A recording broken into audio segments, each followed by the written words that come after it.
themselves through our cities. Robots hold steady hands in the operating room. And drones are redefining the future of war. Innovations of first-generation humanoids, factory automation, and autonomous vehicles have surged from private sector investment. Every one of these advancements is powered by AI. The robots are here. Our future is no longer science fiction. Data from the Bureau of Economic Analysis shows that AI innovation is clearly boosting America's GDP growth. Surely this is not a trend, for AI will serve as the underpinning of every business sector in our nation, including education, life sciences, finance, and design. In fact, I predict AI will represent the single largest growth category in our nation during this administration, and I won't be surprised if AI becomes known as the greatest engine of progress in the history of the United States of America. But as leaders and parents, we must manage AI's growth responsibly. During this primitive stage, it is our duty to treat AI as we would our own children, empowering but with watchful guidance. Today, in this room, is filled with the brightest minds of our time. As such, I challenge you to focus on 3 strategic priorities of AI's ecosystem, so America can lead in shaping a new, magnificent world: infrastructure and energy, national security, and of course, talent. We must ensure America's talent, our workforce, is prepared to sustain AI's progress. And the Presidential AI Challenge is our first major step to galvanize America's parents, educators, and students with this mission. English is a new coding language for many, and with it, creativity will flow from every corner of America, sparking new industries, careers, and jobs. By supporting the Presidential AI Challenge, you are investing in our youth, America's next era builders. I would be remiss if I didn't thank our very determined Director of the Office of Science and Technology Policy, Mr. Michael Cartesius. Michael's vision will have a profound effect on how emerging technology shapes our future. Thank you, Michael. No, thank you, Madam First Lady, for your remarks and for hosting this second meeting of the White House Task Force on AI Education. And thank you to all of my colleagues on the task force here, including Secretary McMahon, Secretary Rollins, Secretary Chavez-DeRemer, Secretary Wright, and White House AI and Crypto Czar, David Sachs. We are thrilled also to welcome a new member of a task force today, Assistant to the President for the Office of the First Lady, Haley Harrison. Thank you for joining us. It is an honor to have the support and advice of the First Lady as we seek to implement the President's plans to give America's children the chance to learn how to navigate our ever-changing technological world. As AI reshapes how people learn, work, and communicate, President Trump is committed to ensuring that Americans are equipped to lead the world in harnessing this technology for increased productivity and prosperity. To further that end, in April, the President signed an executive order focusing on the formation and promotion of AI educational and workforce development programs, especially for America's young people. Familiarity with how these exciting new tools work will, we hope, lay a very important foundation for a lifetime of innovation. That is why President Trump established this White House task force on AI education, and that is why this task force has helped put together the Presidential AI Challenge, which the First Lady launched just last week. And for that, thank you so much, Mrs. Trump. We are here today to talk about our future in the most real sense imaginable, how America's children can be prepared to build our country tomorrow with the cutting-edge tools of today. We are proud and grateful to announce new steps in fulfilling the mission of this task force and the President's vision for this AI challenge, as we welcome leaders from business, nonprofit, and education who are putting America's future first by pledging their resources to support AI training for American students, educators, workers, and families. So all of you here who are participating in the pledge, thank you for your generous pledges. The many contributors here today are committed to providing not only vital hardware, infrastructure, and education technology for students, but professional development opportunities for workers, for teachers, and for parents. Resources being made available include interactive lessons, educational toolkits, classroom guides, certifications, courses, workshops, webinars, and so much more. We are also honored to be joined by representatives of parent groups who we trust will continue to provide invaluable advice. We are humbled by the responsibility you share with us in educating America's children, and very proud to seek your input and participation in every part of this effort. And as a new father of an 8-week-old, this means more to me than probably anything else we're talking about today. No one loves this nation's children and students like you do as their parents, who are each child's first teachers. Americans of all ages look forward to celebrating 250 years of U.S. independence next year, and remembering our even longer national story of pilgrims, patriots, pioneers, conquering new frontiers, and building a future for their posterity. Today, we are grateful for this opportunity to invest in our children's future in turn, and to give this generation and generations of Americans to come the tools they need to master the frontiers of AI. Thank you all. And now, Secretary McMahon, would you like to say a few words? Well, thank you very much, and what an honor it is to share the dais today with our First Lady and my former cabinet members and colleagues here today. I think AI is certainly one of those technologies that we must embrace, certainly because it is here. It is such a valuable tool, and we are certainly going to do our best to utilize it at the Department of Education. I think we're looking at our work in 3 AI areas. We are supporting current grantees. We are prioritizing future investments, and we're integrating AI in our own workforce at the department. So I am certainly, and maybe a little to the table later than some as an adapter, but clearly I certainly am now an adapter in utilizing some forms of AI, which I'm finding so incredibly helpful. And I bet that Barron is helping you with a little bit of this as well, and maybe charging you a little bit with that. I would think so. In supporting our current grantees, we've issued a Dear Colleague letter telling anyone who has received an ED grant that AI tools and technologies are allowable use of federal education funds.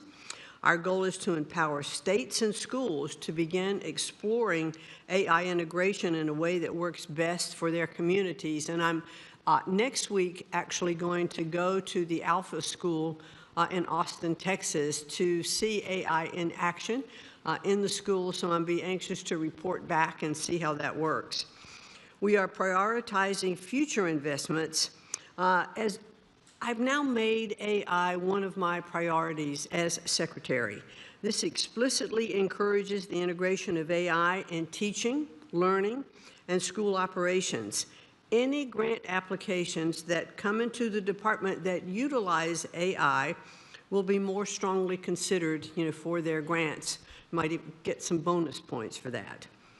We want to integrate AI at ED. We're exploring ways to utilize AI in our processes across the department, not to replace human judgment and work, but to make us more efficient and effective. And I think that should be a goal everywhere. ED is fully aligned with the Presidential AI Challenge and is encouraging students and educators to explore AI technologies with curiosity and with creativity. It's not one of those things to be afraid of. Let's embrace it. Let's develop AI-based solutions to real-world problems and cultivate an AI-informed, future-ready workforce. Ed strongly supports the Pledge to America's Youth.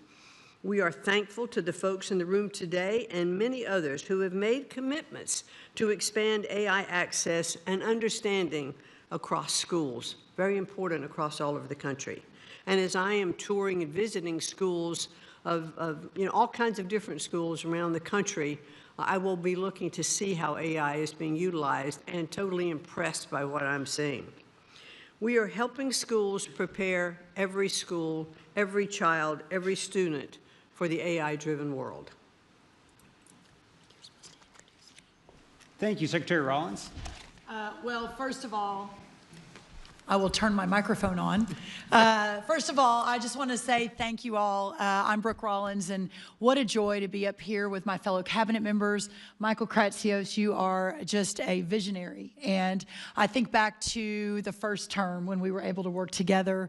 It's just incredible to see you lead and drive and cast a vision supported by so many incredible people here, and I know your team. But it's just a joy to see this incredible perhaps one of the most important issues, if not the most, that we have to address and embrace and build as a culture, as a society, as America. It's just so great. And to our incredible First Lady, it goes without saying that your strong and steady leadership in whatever you put your hand and your mind to is beyond what any of us could have hoped or imagined in terms of your leadership, your ability to move mountains for what you believe is important. I saw it with your Be Best campaign in the first term, and now to see you put your intellect and your heart and your work behind this is just incredibly encouraging. And as your friend, I'm just so grateful. So thank you for your leadership.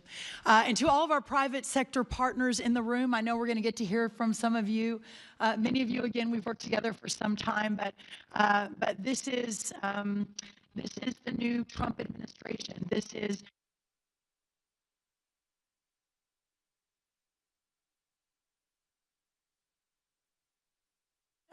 most vexing challenges facing America. So for those of you that have made this a priority in the private sector, we're just so grateful for your leadership and your willingness to lean in and realizing that sometimes in our country, things can get fairly divisive, but your willingness to lean in and to be part of the universal approach to solving these massive problems is just so appreciated. So thank you. I want to say that President Trump has been very clear. The United States will lead the world in artificial intelligence, period, full stop. Not China, not any of our other foreign adversaries, but America. And with the First Lady's leadership and the Presidential AI Challenge, we are making sure that our young people are ready to win that race. And I think that's why we're all here today. From my perspective as the Secretary of Agriculture and hyper-focused on rural America and returning the golden age of prosperity to every corner of this great country, I would like to say that far too often for those living and working in our rural parts of our country, that often those are left behind and do not always have the same access to the most recent technological innovations that our urban counterparts across the country do. We cannot let that happen with AI. The agricultural sector, who feeds and fuels and clothes the country, who provides the national security in terms of feeding ourselves and fueling ourselves, has the potential for a seismic shift driven by the integration of cutting-edge technologies like AI.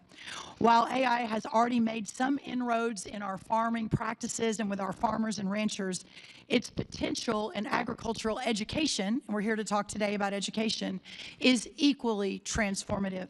From personalized learning experiences to predictive analytics for curriculum design, AI is reshaping how agricultural knowledge is imparted and absorbed. This is why USDA will leverage partnerships with 4-H, the Cooperative Extension System, and the National Future Farmers of America to bring the Presidential AI Challenge into the heart of rural America. With potential to reach nearly 6 million youth through 4-H and then 1 million through FFA, the sky really is the limit to change the future of rural America. Microsoft and FFA have already developed a partnership called Farm Beats for K through 12 students, where they can work with environmental sensor systems to monitor soil moisture and detect nutrient deficiencies. These changes will make our farmers more efficient and make our food supply more nutritious. In addition to amplifying the Presidential AI Challenge with our partners, USDA is well prepared to support research, extension, and education activities that promote the use of artificial intelligence. In fact, USDA led the way in the first Trump administration through the creation of 5 AI research institutes at our amazing land-grant institutions. This collaboration brought together government, academia, and industry and totaled over $100 million in investments in Trump 1 5, 6, 7 years ago to research the use of AI in agriculture. In addition to the cutting-edge research being conducted, a key tenet of these institutes is education and workforce development. We can point to many examples of this at USDA in supporting the training of an AI-ready workforce. Last month, we had an AI Institute for Resilient Agriculture at Iowa State University holding a workshop for over 250 farmers to show how the AI tools they developed can assist in pest identification and management. Also embedding AI education and apprenticeships into many of our USDA grant programs. While there is more work to be done and the sky is truly the limit, examples like Texas State University creating a technology and leadership education network focused on AI, providing apprenticeships, courses, and workshops to integrate precision agriculture, training youth and education about new agricultural technologies such as unmanned aerial systems at Tennessee State University, and over 600 high school students in Colorado being trained on advanced technologies for agriculture like robotics and automation. As I wrap today, and before I hand it over to my amazing colleague, Lori Chavez-DeRimmer, our Secretary of Labor, there is so much we can do, and I want to again send my heartfelt thanks to Michael Kratsios, also to our incredible First Lady and her wonderful team, and everything that has been done to get us to this point today. With the commitment of First Lady Mrs. Trump, and with the commitment of our industry partners who are sitting with us on the dais, but also in the audience, and of course, with President Donald Trump's leadership, tomorrow's workforce will be ready and leading the way in innovation. America's future will be stronger, more secure, and second to no one. The American dream will thrive and prosper like never before. And at the heart of all of that will be the American worker. So at this point, I'd love to turn it over to Secretary Chavez-DeRimmer to talk a little bit about that. Thank you all. Thank you, Brooke. Good afternoon. I'm Lori Chavez-DeRimmer, and it's really an honor to be here on behalf Madam First Lady, thank you so much for what you're doing in the initiative. And on behalf of the American worker, we have a lot of exciting updates from the Department of Labor, and so I'll be brief. Under the direction of President Trump, the Department of Labor has taken on decisive action to make sure that we are promoting AI literacy and skills training, while the primary focus of this group is preparing our youth, the future youth. Congratulations. We are also advancing proposals to ensure all American workers are ready to thrive in an AI-driven economy. As you know, the President set out a goal to make America skilled again by providing more flexibility to state and local governments, including for artificial intelligence programs. Last month, the Labor Department issued guidance to state and local workforce agencies, encouraging the use of Workforce Innovation and Opportunity Act. Some of you know it as WIOA funds, to help develop those AI skills. This new guidance also clarified that states can use their governor's reserve funds for AI learning opportunities, helping increase training across the public workforce system. To further promote AI training, we have developed a set of priorities to expand AI-related apprenticeship opportunities. It's part of a comprehensive workforce strategy that we just published with the Department of Commerce and Education titled America's Talent Strategy, Equipping American Workers for the Golden Age. On-the-job training programs will help fill the mortgage-paying jobs that AI will create, while also enhancing the unique skills required to succeed in various industries. Expanding these opportunities is a key component of our strategy to reach the President's goal of 1 million new active apprentices across the United States. And finally, the Department of Labor has been very proactive in engaging with industry leaders to start the dialogue around what AI literacy looks like and how we can collaborate to help all American workers to succeed. My team has held dozens of meetings with industry stakeholders, as well as the governor's offices, state workforce agencies, and local workforce boards across the country. In the coming months, I will expect to have many more exciting announcements. We are working on developing the best practices for an effective AI literacy training and on a potential public-private partnerships that could play an important role in making AI training accessible to all American workers. I'd like to thank again the First Lady and everyone in this room for doing what you are all doing to prepare the American workforce for the jobs of the future.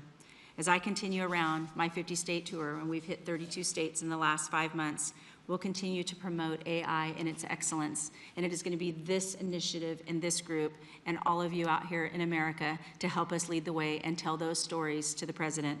I look forward to the continuing collaboration and am confident in this era of American AI dominance. Thank you. Secretary Wright, it's up to you. Thank you all for being here today for this just really important movement. At its essence, artificial intelligence takes electricity and turns it into intelligence, empowering Americans. At the Department of Energy, my biggest focus, 7 days a week, is how to grow our supply of electricity. Over the last 20 years, the United States has more than doubled our natural gas production and tripled our oil production, but have seen very little growth in our electricity production. We will not win at AI if we don't massively grow our electricity production. So that's taking a ship that hasn't moved much in a while and getting it supercharged. The other relevant activity we have at AI at the Department of Energy is through our national labs. We are working to take cancer from a death sentence for millions of Americans into manageable conditions across those by using the power of artificial intelligence. We're using artificial intelligence to harness fusion energy, something I worked on 40+ years ago. We're using it to understand the basic fabric of the universe. So these incredible scientific endeavors, but perhaps the killer app, the most important use of AI is for education and to fix one of the greatest American shortcomings, our K-12 education system. I am so thankful and inspired by the First Lady to focus all of us.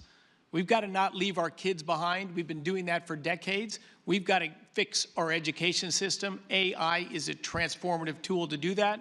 Michael Kratsios here is taking that bull by the horn and pushing it forward. I could not be more thrilled to be part of this effort. My wife and I have been in school trying to fix the school system for 30 years, through school choice, through school reform, through starting schools, through running camps, through doing everything we can. But with the leaders in this room and the leadership of the First Lady and Michael Kratsios, I think we can move the needle if we all dig deep in the next few years. God bless you, and thank you for being here. Great. David? All right, thank you. Everyone's already been thanked, but I also want to add my thanks to the First Lady for championing the Presidential AI Challenge and your clear dedication to America's school children. So thank you, Madam First Lady. And I also want to thank our OSTP Director, Michael Kratsios, for his tireless efforts leading this initiative as well, and also helping to make sure the U.S. dominates every part of the AI stack. From his first days in office this year, President Trump has shown visionary and decisive leadership in this critical technology of AI. And we've made, I think, amazing progress over the last 7 months. There's been too many wins to list all of them here, but I want to just mention a few.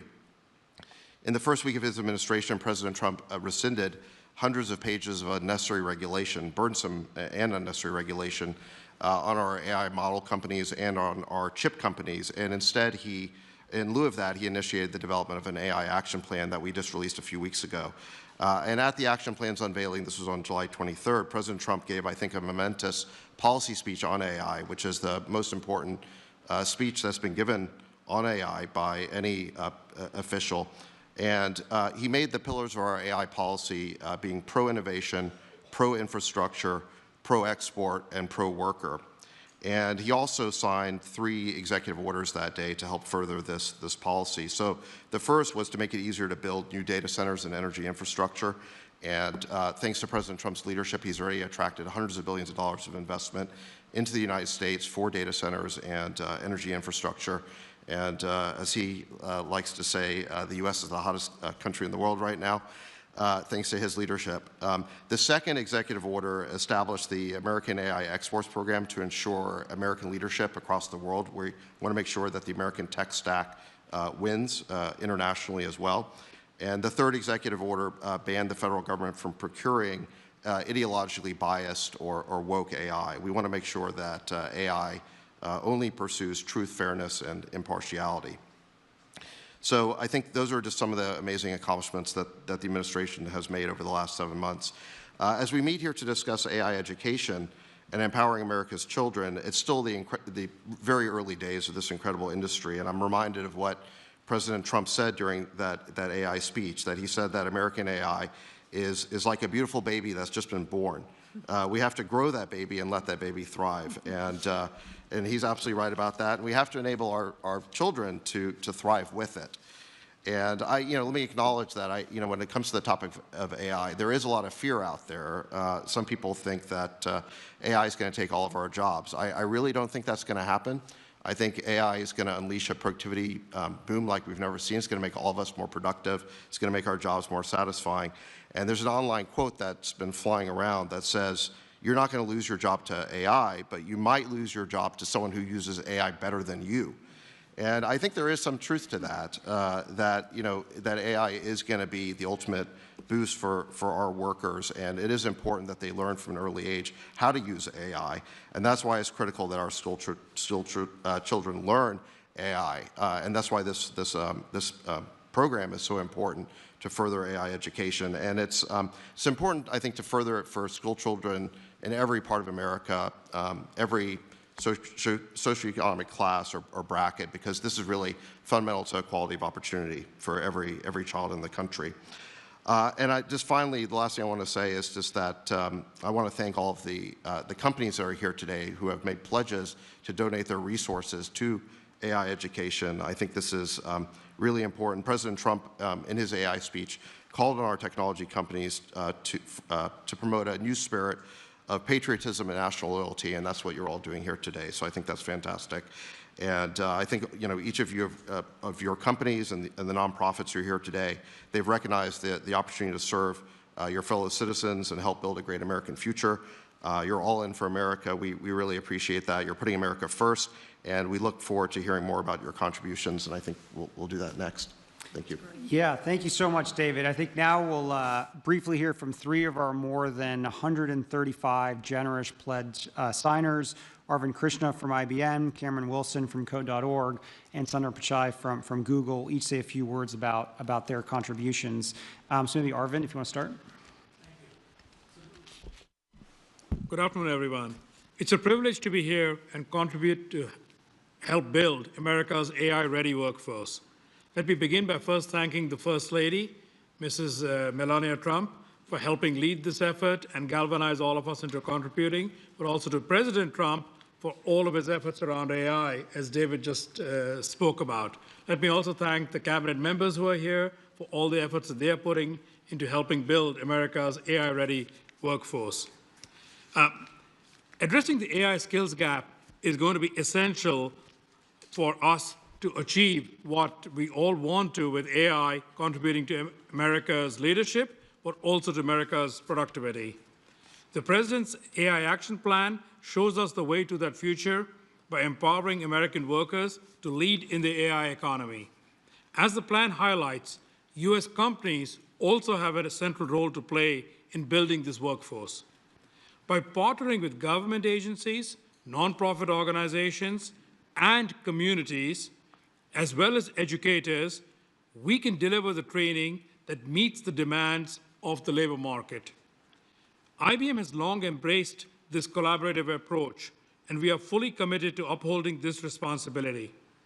We are proud to join the pledge by committing to train 2 million American workers in cutting-edge AI skills over the next 3 years. We will do this through a groundbreaking program called IBM Skills Build, which we launched to help expand access to AI education, but also to create pathways for these high-demand technical roles. A quick example, Zach Switzer is a high school teacher at the John Marshall School of IT in Cleveland. He used IBM Skills Build to acquire the foundational knowledge himself and then to give his students in turn that knowledge. These examples need to get multiplied 100 and 1,000-fold in order to bring these AI skills into the communities. Teachers like Zach in schools across the country can access AI learning through IBM Skills Build, adopt the modules into the classroom, and then help the students gain these valuable skills to take into the workforce, and hopefully find a great paying job. This is only one of many success stories, but when it comes to meeting the growing demand for AI, no organization can do it alone. This is why IBM is proud to be part of the President's program and part of his National AI Education Initiative with its emphasis on collaboration across the different sectors. We look forward to working with the administration and with all of our partners to achieve these goals. Thank you. With that, Cameron Wilson of Code.org. Thank you so much, and I deeply appreciate the invite today so that Code.org can come speak to you about our nonprofit work that we're doing around AI education. So just a few months ago, 450 CEOs, many of whom are in this room today, came together and called on states to require computer science and AI education for every student. Only 12 states do this today. These leaders really recognize the moment that we're in, which is AI education is the global competitiveness issue that faces us today. And we really need to meet this moment with an education system that provides students with AI education, and specifically, students really need to learn how AI works. They really need to understand the opportunities, the risks, the limits of AI, and the underlying computer science that is driving this innovation forward. Simply learning to use AI just won't be enough. We need to spark their curiosity and build their confidence so they can be agile as the workforce changes with AI or as AI changes itself. And we need to empower them so that they can envision and really express how they can shape a better future with AI. Steve Jobs had a great quote he used to have, and it was why he loved to learn computer science, because it taught him to think differently about problems. And that doesn't change in the age of AI. So both the Presidential AI Challenge and the AI Executive Order recognize the moment that we're in. They will catalyze state-led efforts to help modernize our education system. And I want to thank the White House and the First Lady's leadership on this, because this is a priority we must place in our AI education system. Ever since Hadi Partovi and myself began the work about 12 years ago with Code.org, we've helped change the global education system by bringing computer science education to 100 million students worldwide. And we've passed policy reform to embrace and prioritize computer science education for all 50 states. And now that changes with involving AI education with computer science. So we're the global leader that brings together partners around students and teachers and administrators so that they can be part of this global education movement. And as part of the AI Executive Order, we're committing to evolving and expanding this movement by engaging 25 million learners, including students and teachers and parents in the Hour of AI this year. This will be for this school year. We're partnering, our goal is to partner with 25 states over the next 3 years to help promote and build out AI pathways, AI standards, and the AI Education Act. We're developing and scaling a new free open source high school course focused on AI, AI Foundations, which we plan to have reach about 400,000 high school students in the US by school year 28. And we want to provide free open source computer science and AI learning for about 9 million students, K-8 students by school year 28. Those are the things that we're committing to do to really transform our education system so that students can thrive in the age of AI. But we've always acted at Code.org with a broad community of partners, including teachers and administrators and parents and leaders across all levels of government from all different parties. And particularly with our lead partners, Microsoft, Google, and Amazon, have always been a really unique contribution to our coalition and numerous other companies that are in this room. Pulling together this broad coalition of leaders has been the unique strength that we've helped build this global movement. And with AI education, we have a chance to both reinvigorate and expand this movement so that we can fulfill our vision that every student has a chance to learn AI and computer science and modernize education. So we would love for any organization that wants to partner with us to help us bring computer science and AI to the next 100 million students over the next decade. So thank you very much. And I want to turn it over to Mrs. Trump, Director Kratsios, esteemed cabinet officials, hello, and it's a real honor for me to be here to support the First Lady's Presidential AI Challenge. I think you're really inspiring young people to use technology in extraordinary ways. It's a deeply important issue for us as a company. At Google, we see AI as the most profound way we'll deliver on our mission and transform knowledge and learning. We really imagine a future where every student, regardless of their background or location, can learn anything in the world in a way that works best for them. We've been really focused on this for decades. It's why we built Chromebooks for every classroom, why we have worked to make our AI model, Gemini, one of the best models for learning. It's why we are offering our Gemini for Education to every high school in America. We are providing access to every high school student and every teacher with our best AI tools, including guided learning. We recently committed $1 billion over the next 3 years to support education and job training programs in the US. And today, I'm excited to share that $150 million of that $1 billion will go towards grants to support AI education and digital well-being. This includes support to Code.org to transform its curriculum and integrate new AI features. We're also providing support to the Flourish Fund to support nonprofits helping youth aging out of the foster care system with tools to succeed in the workplace. For college students, our AI for Education Accelerator has expanded from 100 colleges and universities to 200, including the Texas A&M University System and Iowa's community colleges. And we've set up a centralized place for teachers and parents to get all our best AI training in one place, something we've heard can be really helpful. This is all in the service of helping the next generation to solve problems, fuel innovation, and build an incredible future. These are all goals we all share. We are incredibly thankful for the partnership and the leadership from the First Lady, the President, and the administration, and for showing us the way. Thank you. Thank you so much, Sundar, and thank you all to our distinguished guests. As we work to invest in America's children, America's future, we're really grateful for all of your support. For everyone out there, if you go to AI.gov, all of the tremendous contributions and commitments that everyone has made can be seen there, and I think it's going to be a really, really special thing for all students, parents, and educators this school year.